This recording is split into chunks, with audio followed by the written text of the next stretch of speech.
Good morning दोस्तों। आज हम 68वीं mains history question with answer class 2 देखने जा रहे हैं। क्लास 1 का कल क्लास करा चुके थे, तो उसको भी आप लोग देख लीजिएगा और चैनल को सब्सक्राइब कर लीजिए कि हम 69वीं से लेकर 39वीं तक mains history question with answer करवा रहे हैं, जो कि रिपीटेड क्वेश्चन है और ये हमेशा पूछा जाता है। 71 बीपीएससी में भी ये क्वेश्चन आ सकता है, आने की पूरी तरह संभावना है।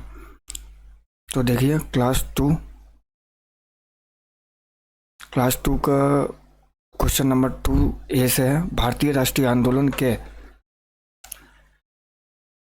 उदय के कारकों की चर्चा कीजिए।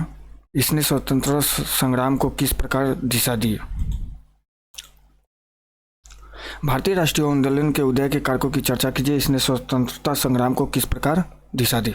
तो उत्तर देखते हैं। भारत में राष्ट्रवादी भावना 17वीं शताब्दी में ही पनपने लगी थी, जो ब्रिटिश औपनिवेशिक शोषण के खिलाफ 1857 के सिपाही विद्रोह के रूप में दिखाई दिया। ब्रिटिश नीतियों को समयानुसार भारत के सभी लोग, चाहे किसान या मजदूर हो या व्यापारी वर्ग हो या शिक्षित मध्यम वर्ग, सभी लोगों में यह समझ विकसित हुई कि ब्रिटिश सरकार की नीतियां हम सभी के प्रतिकूल है।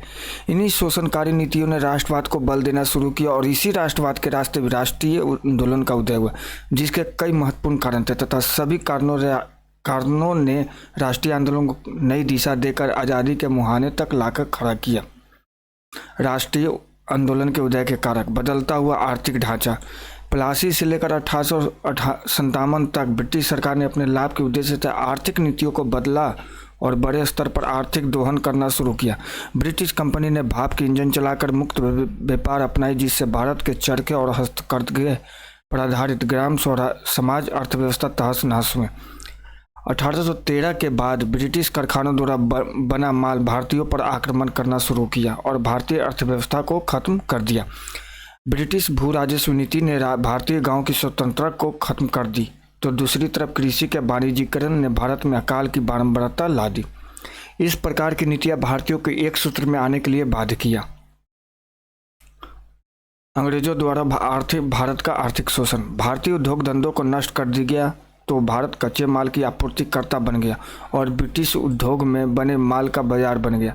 डी बसु कहते हैं कि भारतीय उद्योग के विनाश का मुख्य कारण मुक्त व्यापार, भारतीय वस्तु पर शुल्क, कच्चे माल का निर्यात, सीमा शुल्क, भारतीय कारीगरों को परेशान करना आदि। इन्हें आर्थिक परिवर्तन के कारण ऐसी सामाजिक शक्तियों का जन्म हुआ जिन्होंने भारतीय राष्ट्रवाद और राष्ट्रीय आंदोलन को प्रेरित किया। इसके फलस्वरूप बुर्जुआ, सरवारा, दो नए स्वामित्व वाले वर्गों का उदय हुआ। नए सामाजिक वर्गों का उदय। अंग्रेजी सत्ता ने कई महत्वपूर्ण मध्यम वर्गों को पैदा किया, जैसे कारीगर, मैनेजर, क्लर्क, बुद्धिजीवी। सभी वर्ग अपने अपने शोषण के हितों को समझ रहे थे। सभी अपने अपने हितों से राष्ट्रीय स्वतंत्रता की लड़ाई में शामिल हुए, लेकिन सभी का एक ही लक्ष्य था, राष्ट्रीय स्वतंत्रता की प्राप्ति। यातायात के साधन। आधुनिक साधनों ने राष्ट्रीय आंदोलन के उदय के लिए रास्ते तैयार किया तथा देश के सभी क्षेत्रों को एकता के सूत्रों में बांधा। प्रेस तथा साहित्य। भारतीय राष्ट्रीय आंदोलन के उदय में प्रेस तथा साहित्य का महत्वपूर्ण योगदान रहा। इसके माध्यम से सरकार के शोषणकारी चरित्रों को उजागर किया गया तथा जनता के बीच शासन, स्वशासन, लोकतंत्र, औद्योगिकरण इत्यादि को फैलाया गया। राजा राम मोहन राय ने राष्ट्रीय प्रेस की नींव डाली। संवाद, कौमुदी, मिरात उल अखबार से देश में राजनीतिक जागरण का कार्य किया गया तथा 1859 ईस्वी में सोम प्रकाश, अमृत बाजार पत्रिका, बंगाली हिंदू इत्यादि राष्ट्रवादी समाचार पत्रों ने अपना महत्वपूर्ण योगदान दिया। राष्ट्रीय साहित्य। भारतीय राष्ट्रीय आंदोलन के उदय में राष्ट्रीय साहित्य का भी योगदान रहा। आधुनिक हिंदी के पिता भारतेंदु हरिश्चंद्र ने भारत दुर्दशा में अंग्रेजी शोषण का चित्र खींचा। सामाजिक धार्मिक सुधार आंदोलन। सुधारकों द्वारा व्यक्ति की स्वतंत्रता के अलावा लोकतंत्र पर बल दिया तथा समाज और धर्म की कुरीतियों पर देकर उसे बाहर लाने का कार्य किया। साथ ही भारतीयों में हिंसा की भावना दूर कर गौरव की भावना पैदा की और उन्होंने यह नारा दिया, भारत भारतीयों के लिए। इन सब से राष्ट्रीय चेतना के विकास को बढ़ावा मिला। अंतर्राष्ट्रीय घटनाओं का प्रभाव। राष्ट्रीय आंदोलन के उदय में अंतर्राष्ट्रीय घटना भी मददगार साबित हुई, क्योंकि अमेरिकी क्रांति, फ्रांसीसी क्रांति, इटली में मेजनी और बिस्मार्क के नेतृत्व में एकीकरण का प्रभाव भारतीय जनमानस पर पड़ा। लिटन, रिपन और कर्जन की नीतियाँ। कुछ अंग्रेज अधिकारियों की नीतियाँ भी राष्ट्रीय आंदोलन के उदय के लिए एक वरदान साबित हुई। इसने अफगान के साथ युद्ध लड़ा जिसका वित्तीय भार भारत पर पड़ा। भीषण अकाल 1878 का देसी समाचार पत्र अधिनियम, आर्म्स एक्ट, सिविल सेवकों का उम्र 19 वर्ष करना तथा दिल्ली दरबार का आयोजन से धन की बर्बादी आदि से भारतीय लोग आपस में एक हुए। रिपन की नीतियाँ ने भी राष्ट्रवाद और राष्ट्रीय आंदोलन को प्रेरित किया, क्योंकि इसी के समय में इल्बर्ट विवाद सामने आया जिसने भारतीयों को एकजुट करने का कार्य किया। लॉर्ड कर्जन की नीतियाँ। लॉर्ड कर्जन साम्राज्यवादी गवर्नर जनरल था। इसने भी भारतीय राष्ट्रवाद व राष्ट्रीय आंदोलन को दमन करने के लिए कई महत्वपूर्ण निर्णय लिए, जैसे विश्वविद्यालय अधिनियम लाकर शिक्षण संस्थानों की स्वतंत्रता पर अंकुश लगाया तथा भारतीय राष्ट्रवाद को कमजोर करने के लिए बंगाल का विभाजन किया। इसी क्रम में भारतीयों को स्वदेशी और बायकॉट आंदोलन चलाना पड़ा। स्वतंत्रता संग्राम को दिशा। फर्स्ट, राष्ट्रीय आंदोलन के उदय ने संपूर्ण भारत के लिए एक राजनीतिक संगठन के रूप में कांग्रेस को जन्म दिया, जो संपूर्ण स्वतंत्रता आंदोलन के लिए आपसी एकता कायम किया तथा राष्ट्रवाद की लहर फैलाई। दूसरा, राष्ट्रीय आंदोलन के सभी वर्गों, उदारवादी, उग्रवादी, क्रांतिकारी विचारधारा के लोगों ने इस आंदोलन से समझा दिया कि ब्रिटिश सत्ता का मुख्य उद्देश्य भारत के संसाधनों का दोहन कर भारत को कमजोर करना, इसलिए ब्रिटिश सरकार को भारत से बाहर करना जरूरी है। तीसरा, आंदोलन ब्रिटिश सरकार को यह समझाने में सफल रहा कि भारतीयों को राजनीतिक और प्रशासन में स्थान देना होगा तथा समय समय पर सुधार करना पड़ेगा, जैसा कि हम 1892, 1909, 1919 के एक्ट में देखते हैं। चौथा, राष्ट्रीय आंदोलन ने नेतृत्व स्तर पर दिशा देने का कार्य किया, जैसे पहले उदारवादी, उग्रवादी, क्रांतिकारी राष्ट्रवादी के नेतृत्व में तो बाद में महात्मा गांधी के नेतृत्व में भारतीय राष्ट्रीय आंदोलन आगे बढ़ा। पांचवा, राष्ट्रीय आंदोलन के उदय ने किसान, मजदूर, मध्यम वर्ग, शिक्षित वर्ग, महिलाओं सभी को यह समझाने में सफलता पाई कि ब्रिटिश सरकार हम सभी का दुश्मन है, इसलिए आपसी एकता के बल पर ही इनसे लड़ा जा सकता है। इस प्रकार हम कह सकते हैं कि भारतीय राष्ट्रीय आंदोलन विविधता भारत को एकता के सूत्र में बांधकर अंग्रेजी सरकार को भारत से बाहर करने में सफल रहा। अथवा क्वेश्चन 2 का भी देखते हैं। ब्रिटिश शासन के विभिन्न योजनाओं के अंतर बिहार में औपनिवेशिक तकनीकी शिक्षा के विकास की चर्चा कीजिए तथा इसके प्रभाव का आलोचनात्मक विश्लेषण कीजिए। चलिए उत्तर देखते हैं। शिक्षा विकास का संपूर्ण आधार होता है। प्राचीन काल में बिहार शिक्षा का हृदय स्थल रहा। मध्यकाल में शिक्षा के क्षेत्र में गिरावट आई। वहीं अब ब्रिटिश सरकार ने भारत को अपना उपनिवेश बनाया तो अपने लाभ का दृष्टिकोण से भारत में पाश्चात्य शिक्षा पर बल देना शुरू किया, जिसका उद्देश्य वैज्ञानिक सोच विकसित करना। इसी क्रम में भारत सहित बिहार में भी सामान्य शिक्षा और तकनीकी शिक्षा का विकास हुआ, जिसका प्रभाव भी दूरगामी रहा। सर्वप्रथम ब्रिटिश सरकार द्वारा पारित 1813 के चार्टर्ड एक्ट में यह प्रावधान किया गया कि कंपनी वर्ष में 1 लाख रुपए शिक्षा के क्षेत्र में खर्च करेगी। भारत में अपने औपनिवेशिक शोषण को बढ़ावा देने के लिए ब्रिटिश सरकार 1833 के चार्टर्ड एक्ट में अंग्रेजी शिक्षा पर बल दिया। फलस्वरूप लॉर्ड मैकाले की अध्यक्षता में शिक्षा आयोग का गठन हुआ, जिसने अपना रिपोर्ट 2 फरवरी 1836 को दिया। इसे आधुनिक भारतीय शिक्षा का महत्वपूर्ण घोषणा पत्र कहा गया। इसी से आधुनिक शिक्षा की शुरुआत हुई। बिहार में अंग्रेजी शिक्षा की शुरुआत 1835 में प्रारंभ हुआ। लॉर्ड मैकाले के प्रस्ताव के तहत 1835 में पटना, पूर्णिया, बिहार शरीफ, भागलपुर, आरा, छपरा में जिला स्कूल की स्थापना हुई। 1863 में देवघर, मोतिहारी, हजारीबाग में जिला स्कूल खोले गए। बोर्ड ऑफ कंट्रोल के सचिव सर चार्ल्स वुड ने 19 जुलाई 1854 को शिक्षा संबंधित निर्देश जारी किया, जिसे मैग्ना कार्टा कहा गया। इसमें शिक्षा के संपूर्ण विकास पर बल दिया गया और जनवरी 1858 में कलकत्ता विश्वविद्यालय स्थापित किया गया। व्यावसायिक और तकनीकी शिक्षा पर बल दिया गया। 9 जनवरी 1863 को पटना कॉलेज की स्थापना की गई। वहीं 1889 में Bihar national college BN college Patna की स्थापना की गई। नाथन कमेटी के सुझाव पर 1917 में पटना विश्वविद्यालय की स्थापना किया गया। बिहार में साइंस को बढ़ावा देने के लिए 1928 में पटना साइंस कॉलेज की स्थापना की गई। 1875 ईस्वी में बांकुपुर में टेम्पल मेडिकल स्कूल की स्थापना की गई, जिसे 1925 में प्रोन्नति कर पटना में प्रिंस ऑफ वेल्स मेडिकल की स्थापना की गई। Engineering mission. इस क्षेत्र को बढ़ाने के लिए 1874 ईस्वी में पटना में एक सर्वे स्कूल की स्थापना की गई, जहां इंजीनियरिंग की शिक्षा दी जाती थी। 1896 में इसका नाम बदलकर स्कूल ऑफ इंजीनियरिंग पटना कर दिया गया।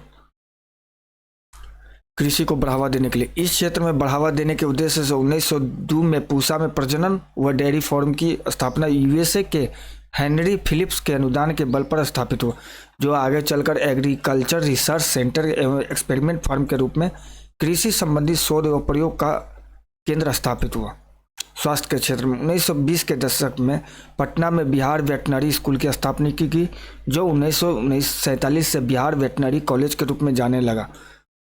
1921 में बिहार विधान परिषद द्वारा पारित प्रस्ताव के बाद 1926 में राजकीय आयुर्वेदिक विद्यालय की स्थापना की गई। 1940 में दरभंगा मेडिकल कॉलेज कार्य करना शुरू किया।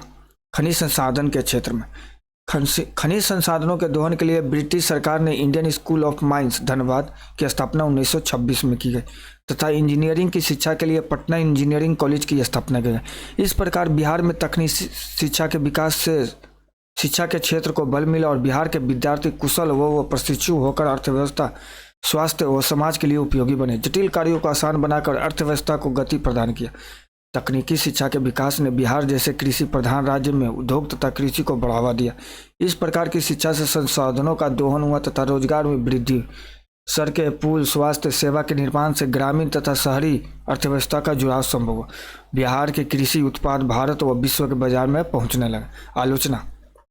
बिहार में तकनीकी शिक्षा के विकास का मुख्य औपनिवेशिक हितों को पूरा करना था। बिहार में तकनीकी शिक्षा, मेडिकल शिक्षा में ब्रिटिश सरकार द्वारा अधिक ध्यान नहीं दिया गया, जिससे वह क्षेत्र कमजोर होता चला गया, जिसका प्रतिफल वर्तमान समय में तकनीकी शिक्षा में देखने को मिला।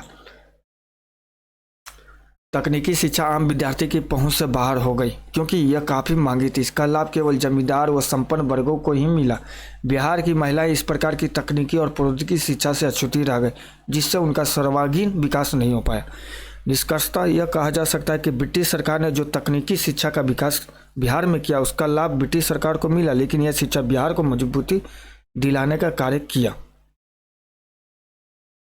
क्वेश्चन नंबर 3 का ये देखते हैं, प्राचीन काल में उत्तर भारत में हुए मंदिरों के विकास का विश्लेषण कीजिए। ये कुछ क्वेश्चन नंबर 38 नंबर का ये क्वेश्चन है, लगभग 200 शब्दों में ये लिखना है,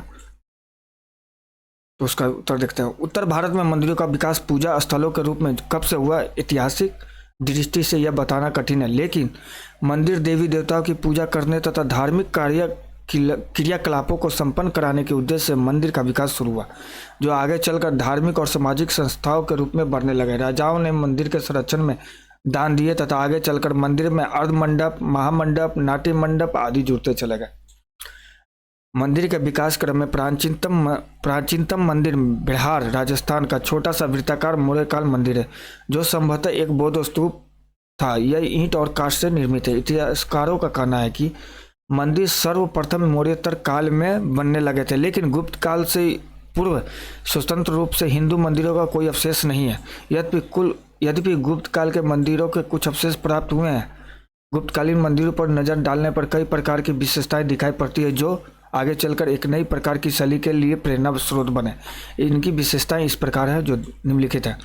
पहला, मंदिर निर्माण में सामान्यतः एक ऊंचे चबूतरे पर होता था, जिन पर चढ़ने के लिए चारों तरफ सीढ़ियां होती थी। दूसरा, प्रारंभिक मंदिरों की छतें चपटी होती थी, जो आगे चलकर शिखर बनने लगे। प्रधान शिखरों के साथ गौण शिखर भी बनने लगे। तीसरा, गर्भगृह वर्गाकार होते थे, जो मंदिर का सबसे महत्वपूर्ण भाग थे। इसके चारों तरफ प्रदक्षिणा पथ बना होता था। चौथा, प्रारंभ में गर्भगृह के सामने एक स्तंभ युक्त मंडप बनाया जाता था, लेकिन बाद में इसे गर्भगृह के चारों तरफ बनाया जाने लगा। द्वार कलश अलंकृत होते थे, जिनमें पूर्ण कलश की आकृति उत्कीर्ण रहती थी। गुप्तकालीन मंदिर मध्य प्रदेश के अधिकांश पठारी क्षेत्रों में अवस्थित है। गुप्त काल में कई महत्वपूर्ण मंदिरों का निर्माण हुआ, जो इस प्रकार है। सांची मंदिर संख्या 17, यह गुप्त काल का सबसे प्रारंभिक मंदिर है। इसमें चौकोर सादा गर्भगृह तथा सामने स्तंभों पर आधारित बरामदा या लघु मंडप मिलता है। दूसरा, तिगवा का विष्णु मंदिर मध्य प्रदेश, एरन का विष्णु मंदिर मध्य प्रदेश, नचना कुठार का पार्वती मंदिर अजयगढ़ मध्य प्रदेश, भूमरा का शिव मंदिर सतना मध्य प्रदेश, पिपरिया का विष्णु मंदिर सतना मध्य प्रदेश, खो का शिव मंदिर नौगढ़ तथा जबलपुर में मढ़ी नामक स्थानों से गुप्तकालीन मंदिर प्राप्त हुए। उपरोक्त सभी मंदिर शिखर विहीन तथा पसार निर्मित है, लेकिन आगे चलकर मंदिर में शिखर बनने लगा। उत्तर प्रदेश के ललितपुर झांसी के देवघर नामक स्थान से प्राप्त दशावतार मंदिर सर्वाधिक सुंदर है, जिसमें गुप्तकालीन मंदिरों की सभी विशेषताएं प्राप्त होती है। मंदिर की दीवारों पर शयन मुद्रा में सुंदर दृश्य उत्कीर्ण है। वासुदेव शरण अग्रवाल ने देवघर को गुप्तकालीन शिल्प तीर्थ कहा है। तीसरा, मंदिर स्थापत्य में शिखर का सर्वप्रथम प्रयोग देवघर का दशावतार मंदिर में हुआ। यह मंदिर नागर शैली का पहला पुरातात्विक उदाहरण प्रस्तुत करता है। इस मंदिर के मुख्य द्वार पर पक्षी, पंख, शंख, स्वास्तिक तथा गंगा और यमुना की मूर्तियां स्थापित है। यह मंदिर पंचायतन शैली के मंदिरों में प्राचीनतम मंदिर है। गुप्त काल के कुछ मंदिर ईंट निर्मित है। इन मंदिरों में भीतर गांव, कानपुर का विष्णु मंदिर, सिरपुर का लक्ष्मण मंदिर, पहाड़पुर बांग्लादेश का मंदिर शामिल है। भीतर गांव का विष्णु मंदिर ईंट निर्मित मंदिर का प्राचीनतम उदाहरण है। गुजरात का गोप मंदिर, बिहार के नालंदा का विशाल मंदिर, बोधगया में ईंट से बना महाबोधि मंदिर, भभुआ के मुंडेश्वरी मंदिर गुप्त काल के बने हैं। गुप्त काल और गुप्तोत्तर काल में मंदिर बनते रहे और आगे चलकर उत्तर भारत के नगरों में एक विशेष प्रकार के मंदिर निर्माण की शैली विकसित हुई, जिसे नागर शैली कहा जाता है। निष्कर्षतः यह कहा जा सकता है कि प्राचीन काल में मंदिर के विकास ने भारत को एक धार्मिक व सांस्कृतिक दृष्टि से सूत्रबद्ध किया, जिसे पूर्व मध्यकाल और मध्यकाल में आने वाले विदेशी आक्रमणकारियों ने बड़े स्तर पर उन मंदिरों की क्षति पहुंचाई। लेकिन मंदिरों की बहुतायत के कारण आज भी अनेक मंदिर भारतीय संस्कृति की गाथा बने हुए हैं। अथवा क्वेश्चन नंबर 3 का बी देखते हैं। यह भी 38 नंबर का क्वेश्चन है।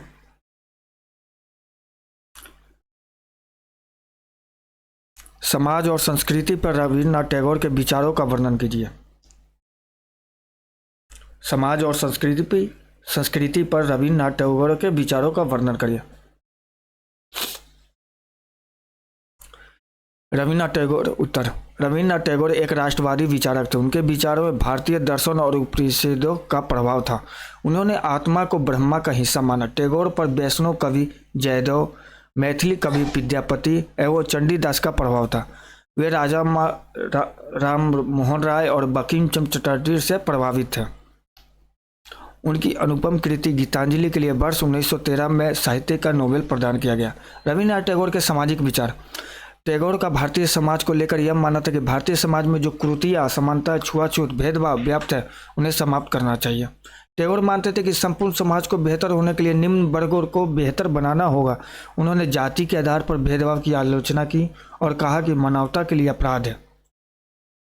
उन्होंने जाति प्रथा का विरोध इसलिए भी किया क्योंकि तत्कालीन सामाजिक आर्थिक परिस्थितियों में यह अपना महत्व खो दिया। वस्तुतः टैगोर का समाज सुधार सामाजिक समरूपता, सामाजिक एकता व सहयोग, मानवीय न्याय और आध्यात्मिक स्वतंत्रता पर आधारित था। उन्होंने समाज को लेकर यह भी कहा कि सिर्फ शारीरिक श्रम अथवा उपार्जन से समाज, देश अथवा विश्व को नवीन आयाम नहीं दिया जा सकता। इसके लिए वैचारिक परिवर्तन व सुधार की जरूरत है। अतः बौद्धिक श्रम भी उतना ही महत्वपूर्ण है जितना कि शारीरिक श्रम। वे समाज के पुनर्निर्माण हेतु प्राचीन आदर्शों पर बल देते थे। नैतिकता के आधार पर सामाजिक क्रांति लाना चाहते थे। उनका यह भी कहना था कि दासता को स्वीकार करने से हम असत्य और अन्याय के समझ समर्पण करते हैं, जिससे मनुष्य के हृदय में विराजमान दैवीय प्रकाश समाप्त हो जाता है। टैगोर ने स्वामी विवेकानंद से समाज कल्याण की अवधारणा को ग्रहण किया। उन्होंने भारतीय समाज के संदर्भ में बताया कि यदि समाज में एक भी व्यक्ति प्रेम व सहानुभूति की भावना से समाज को जोड़ता है तो निश्चित रूप से पूरा समाज उसके पद चिन्हों पर चलता है। इसलिए एकला चलो रे, अर्थात पहले अकेले चलने से ही लाखों के प्रेम और सहानुभूति का साथ मिल सकता है। इस प्रकार सृजनात्मक कार्य से समाज में चेतना उत्पन्न होता है और यह चेतना मानव समुदाय में जागृति प्रदान करती है। इस प्रकार रविन्द्रनाथ टैगोर ने समाज के साथ साथ संस्कृति पर विचार देकर भारतीय संस्कृति को वैश्विक रूप से दिलाने का कार्य किया। रविन्द्रनाथ टैगोर भारतीय संस्कृति परंपरा के अग्रदूत माने जाते हैं। उन्होंने कला, विज्ञान, संगीत, साहित्य सभी क्षेत्रों में अपने विचार रखा। फलस्वरूप उन्होंने शांति का नोबेल मिला। शांति का नोबेल इन्हें 1913 ईस्वी में मिला था। संस्कृति के पक्ष पर लिखते हुए टैगोर ने नारी को उच्च कोटि का स्थान दिया। यही कारण है कि उनकी सभी रचनाओं में नारी की भूमिका विशेष रही।